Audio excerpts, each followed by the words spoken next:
Hi everyone, week 7 lecture 4. This is the last lecture for this particular week, and also last lecture on the topic of the economic environment. Today we're going to share some thoughts on the digital economy and try to understand how digital economy has evolved over the last decade or so. So according to OECD, Organization of Economic Cooperation and Development, biggest economies of the world, digital innovation can bring countries closer in sustainable prosperity. In other words, cooperation and integration of those countries will open the doors for new economies and overall prosperity for all the countries involved. Now, where those changes are taking place. So, for example, one of them would be a retail sector. We've seen a massive growth of online stores. We call them a click stores as opposed to a brick and mortar. So, companies today that are in some form of retail sector, they are pretty much driven to opening their own stores on online and making products available to the consumers through what we call click stores. We've also seen massive changes in transportation industry, even though it's a little bit more B2B in the form of automated vehicles. We've seen also shifts and attempts to implement the same one into a business to consumer segments of the market through new self-driven cars. For example, in B2B, we've seen that BHP is now operating their mining trucks in Western Australia and Queensland, operating them from their headquarters offices in Sydney and Melbourne.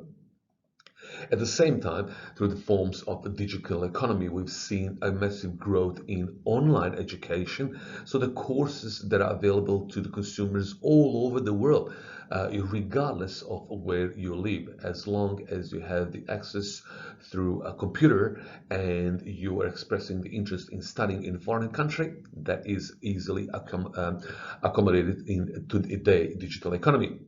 Health, personalized medication, and personalized medicine are the emerging trends. Pharmacology has pushed the boundaries in specifically tailored medication for the consumers, where the consumers provide their DNA and the machines then through digital forms are providing medication specifically designed for the need of a specific consumer.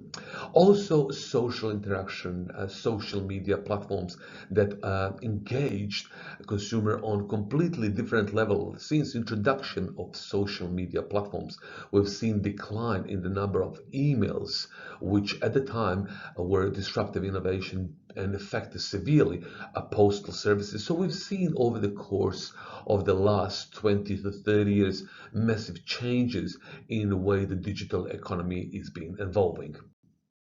Now, what are the elements of a digital economy? It's not very much important in understanding the people, businesses, data, devices, and processes are those ones that are part of digital economy. But what is more important is how do they interact, how they enhance their operations, and a lot more what they provide for those ones who decided to jump on a digital economy. Well, we've seen through these 5 points that the digital economy has enabled businesses to have a much more data available at their disposal for their strategic business decision making, and also provides them with a useful tool on the efficiency of their machinery, their equipment, the services, the products that they make available to the consumers. In other words, the process itself is much quicker, it's much more streamlined. So in another word, a digital economy is a term that we use for all those economic processes, transactions, interactions, and activities that are based on a digital technology. Now, let us have a good understanding of difference between internet economy and digital economy.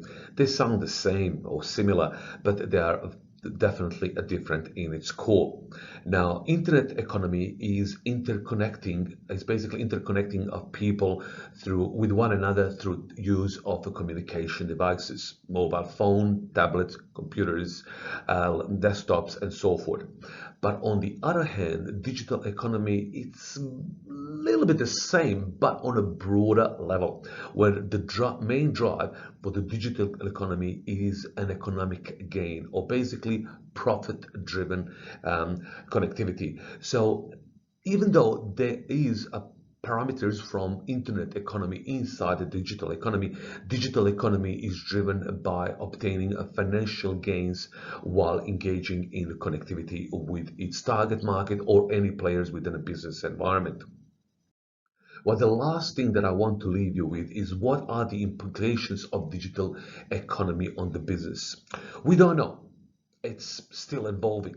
No one sees the end where this road might actually take us. It's a complex. Where are we going? Where are we going to end up? What are some of the things that are going to be shaping the development of the digital economy in the future? It's $1 million question. Now, what we do need to know in order to survive or at least get prepared for those changes when they do take place is that we have to be more technologically savvy. Whether if we are not at this point in time prepared to jump on the digital economy, we're going to be left behind and it will inevitably lead us to foreclosure of our business. We must have devices that enables us to actually be part of that new digital economy. In the hospitality industry where I do operate, we've seen over the last 5 to 7 years the benefits of digital economy to our business, where we don't have to have as much staff running our business anymore. Consumer would be able, one, to place an order while still sitting in our venue, pay online and actually have their food simply delivered to them. So almost no face-to-face interaction through ordering process. Now, also that digital economy will be part of our business, strategic business decisions in the future. We simply cannot ignore it anymore.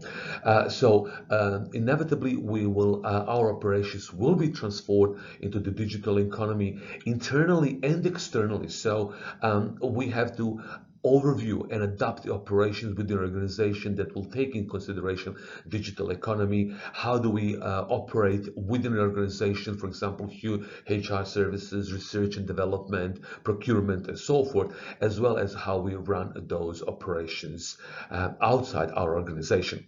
Now, with this, guys, we are closing on our understanding of economy and the factors affecting the economic implications from the overall past understanding.